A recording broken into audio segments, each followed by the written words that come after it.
Hello दोस्तों, आपका स्वागत है त्रिशक्ति एकेडमी में। और आज हम डिस्कस करेंगे अप्लाइड मैकेनिक्स के मोस्ट इम्पॉर्टेंट क्वेश्चंस के बारे में, जो कि आपसे एग्जामिनेशन में पूछे जाएंगे कल, क्योंकि कल जो है अप्लाइड मैकेनिक्स का एग्जामिनेशन है मैकेनिकल थर्ड सेमेस्टर का। तो इससे रिलेटेड हम मोस्ट इंपॉर्टेंट क्वेश्चंस के बारे में जानेंगे। चैप्टर वाइज हम क्वेश्चंस के बारे में जानेंगे, क्या क्या क्वेश्चन आ सकते हैं, कहाँ कहाँ से आपके न्यूमेरिकल आएंगे, आपको कौन कौन से न्यूमेरिकल पक्के कर लेने हैं। और सिविल इंजीनियरिंग के मैकेनिक्स के पेपर को भी मैं आपको बताऊंगा कि उसमें क्या क्या फिल इन द ब्लैंक्स आए हैं, उनके आंसर आपको बता दूंगा। और मैं आपको बताऊंगा कि सिविल में कैसा पेपर आया था, आसान था, कठिन था, कैसा पेपर है सिविल का, वो भी मैं आपको इस वीडियो में बताऊंगा। देखिए क्वेश्चंस के साथ। तो सबसे पहले आप देखिए अप्लाइड मैकेनिक्स में आपके पास यहाँ पर 7 चैप्टर्स हैं। सबसे पहले इंट्रोडक्शन है। तो देखिए जो इंट्रोडक्शन चैप्टर है, इससे केवल आपसे ये पूछा जाता है कि आप मैकेनिक्स बताइए और इसकी ब्रांचेस को बता दीजिए। तो मैकेनिक्स जो है साइंस की ऐसी ब्रांच है जो कि बॉडीज़ पर, किसी भी बॉडी पर, किसी भी पिंड की क्या बताती है हमें, स्टेट ऑफ रेस्ट, यानी वो रेस्ट में है। कोई भी पिंड आपका यहाँ नहीं मानी, यहाँ पर आपकी कोई बॉडी है, ये आपकी रेस्ट में है या मोशन में है, under the action of forces, यानी जब उस पर कोई फोर्सेस लगती हैं तब आप बताते हैं कि आपकी बॉडी मोशन में है या आपकी बॉडी जो है वो रेस्ट में है। उसे ही आप अप्लाइड मैकेनिक्स कहते हैं। मैकेनिक्स की 2 ब्रांचेस होती हैं, देखिए स्टैटिक्स और डायनेमिक्स। स्टैटिक्स में देखिए आपकी बॉडी साम्य अवस्था में यानी स्टैटिक कंडीशन में रहती है, मूव नहीं करती। डायनेमिक में आपकी बॉडी क्या कर सकती है, मूव कर सकती है फोर्स के कारण। डायनेमिक में आपका फोर्स एक्ट करेगा, स्टैटिक में फोर्स एक्ट नहीं करेगा। काइनेमेटिक और काइनेटिक 2 ब्रांचेज हैं इसकी। काइनेमेटिक में आप देखिए फोर्स को कंसीडर नहीं करते जो कि मोशन करता है, बल्कि काइनेटिक्स में आप फोर्स को भी कंसीडर करते हैं जो मोशन के लिए उत्तरदायी होता है। जैसे कि आपने टेंसाइल फोर्स लगाया, उसकी स्टडी आप करेंगे अलग से, तो उसे काइनेटिक्स में आएगा। पर काइनेमेटिक्स में आप ये कंसीडर नहीं करेंगे फोर्स आपका टेंसाइल है, कंप्रेसिव है, ये आप कंसीडर नहीं करेंगे। तो सबसे पहले चैप्टर में अप्लाइड मैकेनिक्स का इंट्रोडक्शन आपसे पूछा जाता है। देखिए, और मास, यहाँ देखिए मास और वेट में अंतर, मास और वेट में क्या अंतर है ये आप पहले चैप्टर से पढ़ लें।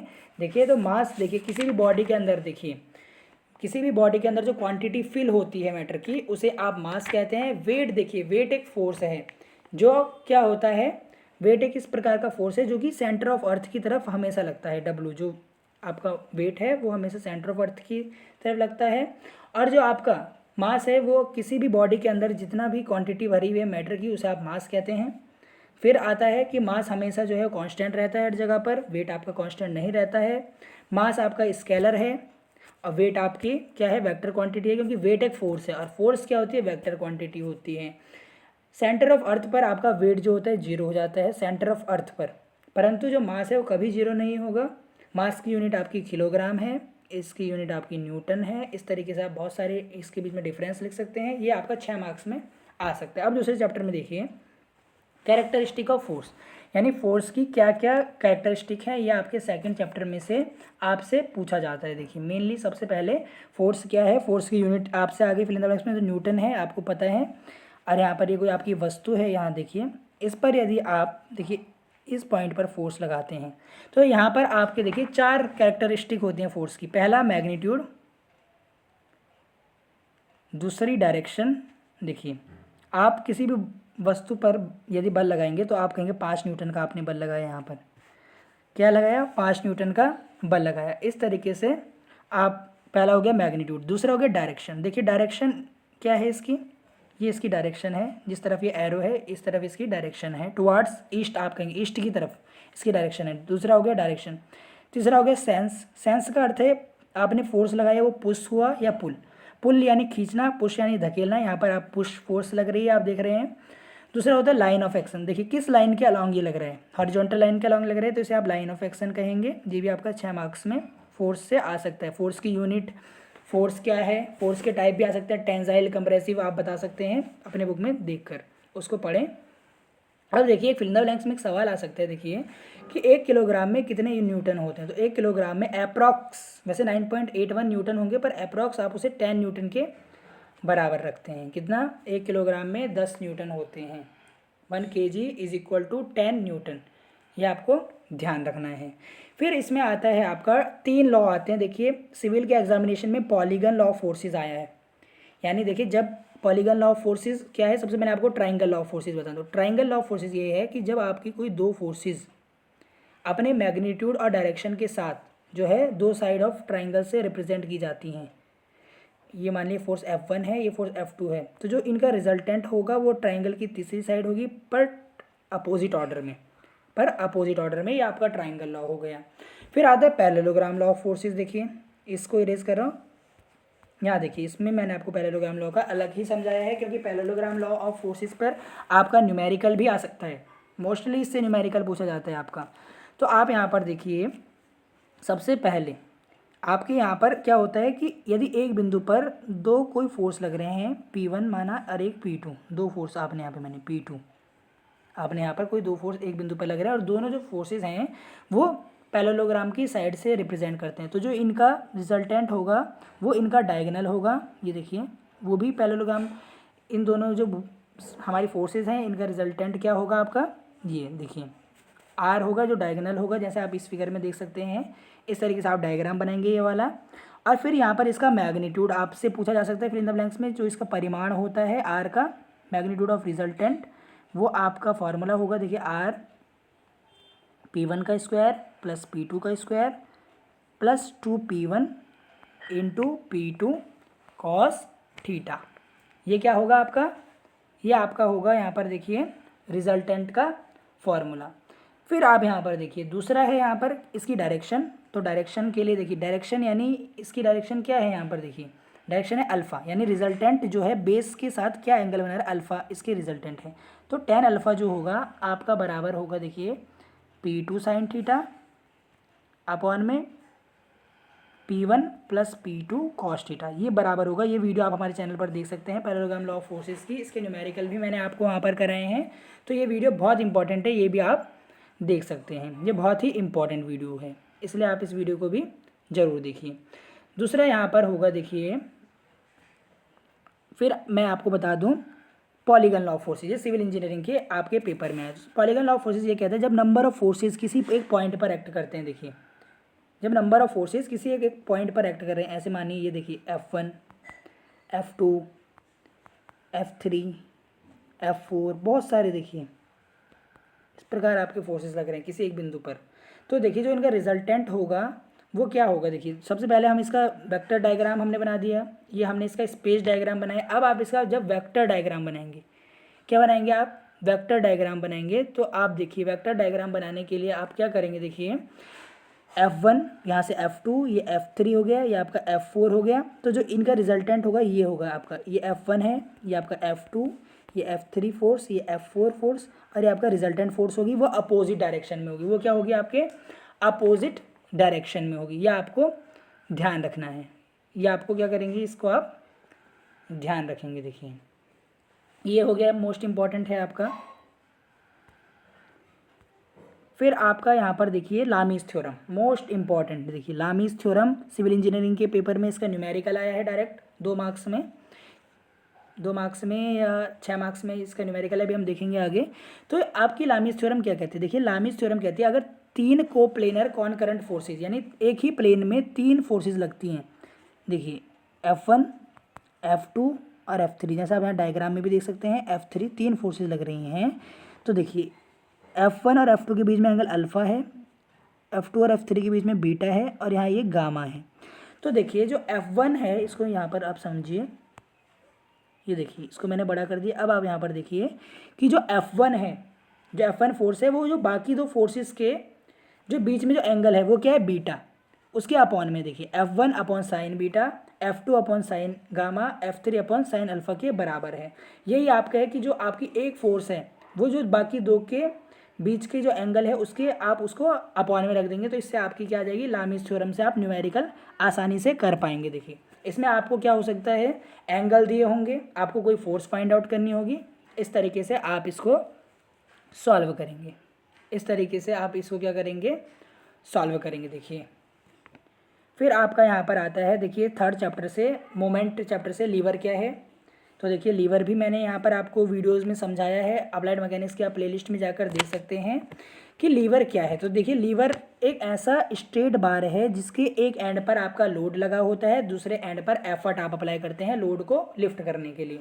तो देखिए एफर्ट आर्म होता है, फलक्रम से एफर्ट तक की दूरी को एफर्ट आर्म कहते हैं, और फलक्रम से लोड तक की दूरी को आप रेजिस्टेंस आर्म कहते हैं। क्या कहते हैं? रेजिस्टेंस आर्म आप कहते हैं। तो अब आप यहाँ पर ध्यान से देखिए कि लीवर का काम देखिए लोड को लिफ्ट करना है, मेनली लोड को लिफ्ट करना है। तो यहाँ आपसे लीवर की मैकेनिकल एडवांटेज पूछी जाती है। क्या पूछी जाती है? लीवर की मैकेनिकल एडवांटेज। तो देखिए मैकेनिकल एडवांटेज होता है हमारे पास लोड लिफ्टेड यानी डब्ल्यू अपॉन में एफर्ट यानी पी। ये आपका क्या होता है? Mechanical advantage W upon P. ये यहाँ पर लीवर का आपसे आता है। लीवर का आप एग्जांपल दे सकते हैं, जैसे हैंड पंप हो गया आपका ये सीसॉ हो गया, इस तरीके सीजर हो गई, ये इस पे काम करती है। ये आप देख सकते हैं, इसकी वीडियो भी हमने यहाँ पर बना रखी है, वो आप देख सकते हैं। फिर आता है टाइप्स ऑफ लोड, यानी टाइप्स ऑफ लोड। देखिए लोड कितने प्रकार के होते हैं बीम पर जो लगते हैं मेनली। तो देखिए सबसे पहले पॉइंट लोड। आपका ये कोई बीम है, इस पर आपका कोई पॉइंट लोड लग रहा है, किसी एक पॉइंट पर लगने वाला लोड पॉइंट लोड है। यदि इसकी पूरी सतह पर इस तरीके से आपका लोड लग रहा है, देखिए इसे आप यूनिफॉर्मली डिस्ट्रीब्यूटेड लोड कहते हैं। ये वीडियो भी आप देख सकते हैं हमारे चैनल पर, ये भी मैंने डाल रखी है, टाइप्स ऑफ लोड, या अपनी बुक में देख सकते हैं इसे। फिर आता है यूनिफॉर्मली वेराइंग लोड। 3 प्रकार के लोड होते हैं। देखिए ट्रायंगुलर लोडिंग भी आप इसे कहते हैं। तो तीनों तरीके का आप डायग्राम बनाएंगे, इनके बारे में हम समझाएंगे कि ये पूरी आपके सरफेस पर डिस्ट्रीब्यूटेड होता है। ये आपका घटता हुआ या बढ़ता हुआ लोड होता है यूवीएल, और पॉइंट लोड आपके एक पॉइंट पर एक्ट करता है। ये आपका मेनली टाइप्स ऑफ किस में आएगा? लोड में। फिर टाइप्स ऑफ आपका आता है सपोर्ट। तो देखिए सपोर्ट आप यहाँ पर इसी से समझ लीजिए, आप इस डायग्राम से। यहाँ पर आप देखिए कैसा सपोर्ट है? फिक्स सपोर्ट, पहला फिक्स सपोर्ट। दूसरा यहाँ पर आप देख रहे हैं रोलर सपोर्ट भी होगा, इसमें नहीं है, मैं आपको बताता हूँ रोलर सपोर्ट इस प्रकार। ये देखिए रोलर, इसकी रिएक्शन हमेशा अप 90 डिग्री पे रहती है, अपवर्ड। ये रोलर सपोर्ट है बीम के लिए। इस प्रकार से आपका एक फिक्स सपोर्ट है, ये जैसे आप देख सकते हैं यहाँ पर, आप डायग्राम से समझा सकते हैं। हिंज सपोर्ट भी आप इसे, एक होता है देखिए फिक्स सपोर्ट, जैसे ये फिक्स हो रखे हैं दोनों जगह से। एक होता है हिंज सपोर्ट, जो एक जगह से आपका हिंज होता है, जैसे आपका बीम इस जगह से हिंज है तो इसे आप हिंज सपोर्ट कहेंगे। तो ये सपोर्ट होगा, ये भी आपको पढ़ लेने हैं, ये भी सिविल इंजीनियरिंग के एग्जामिनेशन में पूछा गया है, अप्लाइड मैकेनिक्स के एग्जाम में, तो ये भी आप पढ़ेंगे। देखिए फिर आता है टाइप्स ऑफ बीम। बीम कितने प्रकार के होते हैं देखिए, और बीम पर ही रिलेटेड यहाँ पर न्यूमेरिकल आते हैं, जिसमें आपको रिएक्शन फाइंड आउट करनी है। ये वीडियो भी मैंने बनाई है, वो वीडियो भी आप देखिए। और वो न्यूमेरिकल देखिए 6 मार्क्स में हर साल आ रहा है, सिविल इंजीनियरिंग के एग्जाम में भी आया है, और आपके एग्जाम में भी 101% आएगा। तो आप यहाँ पर देखिए cantilever beam, simply supported beam, overhanging beam, fixed beam और कंटिन्यूस बीम। कैंटिलीवर बीम में क्या होगा? यदि आपका एक एंड फिक्स होगा तो आप इसे कैंटिलीवर बीम कहेंगे। यदि आपने दोनों एंड को यहाँ पर सपोर्ट दे दिया, इसे आप सिंपली सपोर्टेड बीम कहेंगे। यदि आपका बीम एक जगह से बाहर निकल रहा है, ओवरहैंगिंग बीम, दोनों जगह से फिक्स है, फिक्स बीम। और यदि सपोर्ट की संख्या 2 से अधिक है तो उसे आप कंटिन्यूस बीम भी बोलते हैं। तो ये आपके टाइप्स भी आ सकते हैं बीम के, विद डायग्राम आप इन्हें अच्छे से ड्रॉ करें, डायग्राम के साथ आप इन्हें समझाइए, ये आपके आएंगे। फिर आता है आपका देखिए कपल क्या होता है, इसे आप बलयुग्म कहते हैं हिंदी में। तो आप देखिए यदि आपके कोई इस तरीके से आपका कोई लीवर है, मानिए इस पर आप 2 इक्वल एंड अपोजिट फोर्सेस लगा रहे हैं, तो इससे क्या होगा? ये आपकी जो बॉडी है वो रोटेट करेगी। क्या ये देखिए, ये आप ये किस दिशा में जा रहा है? एंटी क्लॉक, ये क्लॉकवाइज। जब आप उसको 2 विपरीत टॉर्क दे रहे हैं किसी भी बॉडी को, तो उसमें कपल जनरेट होगा, उसे बलयुग्म कहते हैं। इसकी प्रॉपर्टीज़ भी आप पढ़ेंगे कि हमेशा जो बॉडी बैलेंस होती है वो 2 अनइक्वल अपोजिट फोर्सेस से होगी, या आप इसकी प्रॉपर्टीज़ में पढ़ लेंगे। इसके एग्जांपल आप जैसे टैप हो गया, आपका पानी का जो नल हो गया, उस पर आप बलयुग्म कार्य करते हैं। आपका स्टीयरिंग हो गया, उस पर आप बलयुग्म कार्य करता है आपका। ये कपल के मेनली एग्जाम्पल हैं। कब ये कपल के क्या हैं? एग्जाम्पल हैं। Couple clockwise couple, anti clockwise couple, ये भी आप देखिए। जैसे आपका एंटी क्लॉकवाइज घूम रहा है तो एंटी क्लॉकवाइज कपल हो गया, इसको आप पॉजिटिव लेते हैं ज़्यादातर, और क्लॉकवाइज को आप नेगेटिव कंसिडर करेंगे। इसके टाइप्स भी आ सकते हैं, ये आप देखिए। फिर फ्रिक्शन क्या है और फ्रिक्शन के प्रकार देखिए। फ्रिक्शन क्या है और फ्रिक्शन के प्रकार आप देखेंगे। फ्रिक्शन मैंने आपको बताया एक ऐसा विपरीत बल जो कि मोशन को होने से रोके, उसे फ्रिक्शन कहते हैं। और फ्रिक्शन के प्रकार भी मैंने आपको बताए हैं कि फ्रिक्शन के प्रकार जैसे स्टैटिक फ्रिक्शन, डायनेमिक फ्रिक्शन, वो वीडियोस भी आप देख सकते हैं। लॉ ऑफ फ्रिक्शन, कि फ्रिक्शन के लॉ क्या है कि फ्रिक्शन हमेशा विपरीत दिशा में ही कार्य करेगा आपके फोर्स के। ये ऐसे लॉज हैं, इस तरीके के लॉ हैं। जो फोर्स होगी वो हमेशा टेंजेंशियल होगी, ऐसे आपके लॉ हैं, इसमें बहुत सारे पॉइंट्स हैं। स्टैटिक फ्रिक्शन जो होता है वो हमेशा अधिक होता है डायनेमिक फ्रिक्शन से। ये फिल इन द ब्लैंक्स में भी आप क्या सकते हैं कि जो स्टैटिक फ्रिक्शन होता है देखिए वो डायनेमिक फ्रिक्शन से अधिक होता है। तो ये आपको फिलअप में याद रखना है, क्योंकि स्टैटिक में आपकी बॉडी साम्य अवस्था में होती है, रुकी होती है। इसका मतलब फ्रिक्शन का बल ज़्यादा है, बॉडी मूव नहीं कर रही है। और डायनेमिक में बॉडी मूव कर रही होती है, तो आपका वो वाला कौन सा फ्रिक्शन है, वो फ्रिक्शन कम है।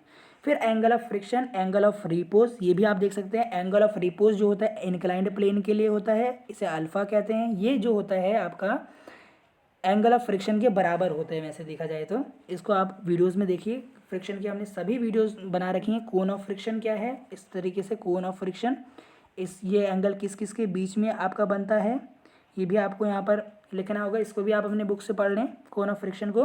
और फ्रिक्शन को आप रिड्यूस कैसे करते हैं, क्या मेथड है, पॉलिशिंग कर सकते हैं आप, सरफेस को फिनिशिंग दे सकते हैं, ग्रीस आप यूज़ कर सकते हैं, लुब्रिकेशन आप यूज़ कर सकते हैं।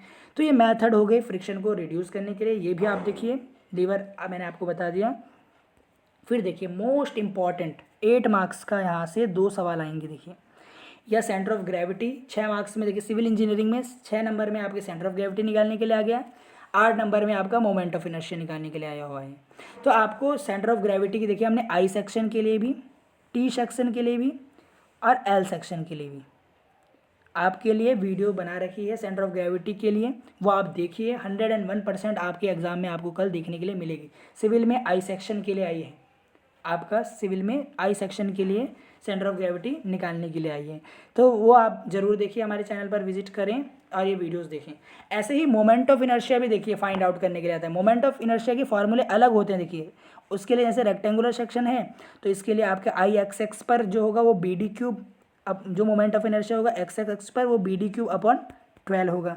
और वाई वाई अक्ष पर वो क्या होगा, डी बी क्यूब अपॉन 12, जहाँ पर बी इसकी यहाँ पर ये देखिए लेंथ है और यहाँ पर डी ये विड्थ है। इस तरीके से देखिए आप मोमेंट ऑफ इनर्शिया को भी अपने बुक में देखिए, ये भी हमेशा निकालने के लिए आता है डिफरेंट फिगर्स के लिए।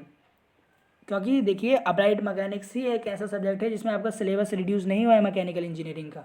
आपने देखा होगा वर्कशॉप टेक्नोलॉजी में आउट ऑफ सिलेबस बहुत क्वेश्चन आए हैं, और मैंने आपको बताया भी था कि वर्कशॉप टेक्नोलॉजी में मुझे लग रहा है कि बाहर से क्वेश्चन आएंगे, क्योंकि बहुत सारे पेपर में मैंने थर्मोडायनेमिक्स के पेपर में आपको बताया 2-3 क्वेश्चन आउट हो गए उसमें। क्यों, क्योंकि आउट ऑफ सिलेबस, जो आपके सिलेबस में जो IRDT की साइड पर है उससे बाहर से आए। पर मैंने आपको बताए वो यदि आपने किए होंगे वर्कशॉप टेक्नोलॉजी में लेथ मशीन क्या है, इस तरीके के आपके पास सवाल वहाँ थे।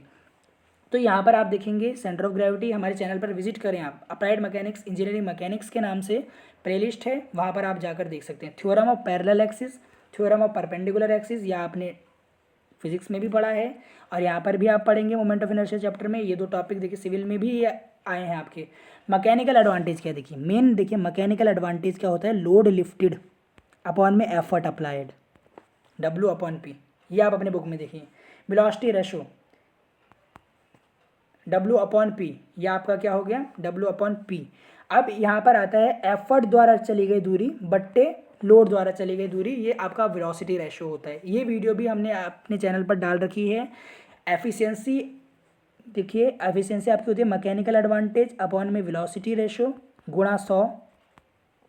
इस तरीके से आपका आ सकता है। लॉ ऑफ मशीन क्या है ये भी आप देख लीजिए, लॉ ऑफ मशीन भी आपका आता है सिंपल मशीन चैप्टर में से। मैकेनिकल एडवांटेज मैंने आपको बता दिया, वेलोसिटी रेशो मैंने आपको बता दिया, ये आप देख सकते हैं। देखिए अपनी बुक में देखिए, चाहे आप हमारे चैनल पर देखें, वीडियोस देख सकते हैं।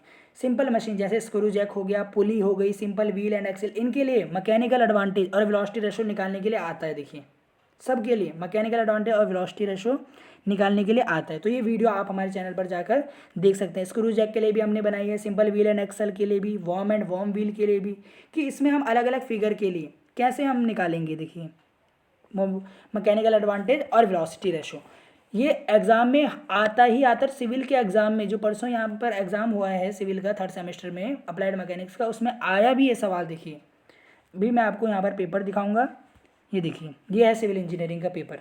इतने ही टॉपिक आप करें जितने मैंने आपको बताए हैं, और आप इस पेपर के मैं आपको कुछ सवाल बताता हूँ। देखिए यूनिट ऑफ वेलोसिटी, देखिए 1 नंबर में इतना आसान सवाल है कि वेलोसिटी की यूनिट क्या है, तो आपको पता है मीटर पर second.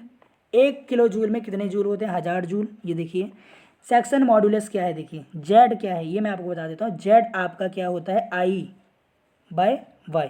I moment of inertia है, वाई जो है यहाँ पर आप मानिए कोई शाफ्ट है इस प्रकार से, और इसकी आउटर सरफेस तक जो दूरी है इसे ही आप वाई कहेंगे। जो सेंटर से आउटर सरफेस तक जो दूरी है वो वाई है, आई बाय वाई। ये आपका क्या होता है, सेक्शन मॉड्यूलस होगा।